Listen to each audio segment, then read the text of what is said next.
கல்வி அறிவை வழங்குறதா மட்டும் பள்ளிகள் இருக்கக்கூடாது. அவங்க வயிற்று பசியும் போக்கணும்.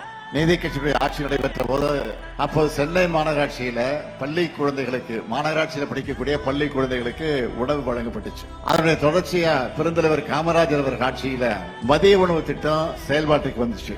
இதோட தொடர்ச்சியா காலை உணவு திட்டத்தை நம்ம திராவிட மாடல் அரசு தொடங்கணும். இந்த திட்டத்தை தொடங்க காரணம் என்ன என்றால், ஆட்சி பொறுப்பேற்ற சில நாள்ல சென்னை அசோக் நகர் மகளிர் பள்ளிக்கு போனப்போ அங்கிருந்த மாணவிகள்கிட்ட காலையில என்ன சாப்பிட்டீங்கன்னு சாதாரணமா கேட்டேன். ஆனா நிறைய குழந்தைங்க சாப்பிடுன்னு சொன்னாங்க.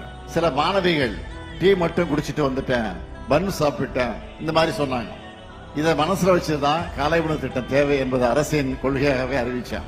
2022 அந்த ஆண்டு 22ஆம் ஆண்டு செப்டம்பர் 15ஆம் நாள் பேரறிஞர் அண்ணாவுடைய பிறந்த நாள்ல மதுரை மாவட்டத்துல முதலமைச்சரின் காலை உணவு திட்டத்தை தொடங்கி வச்சேன்.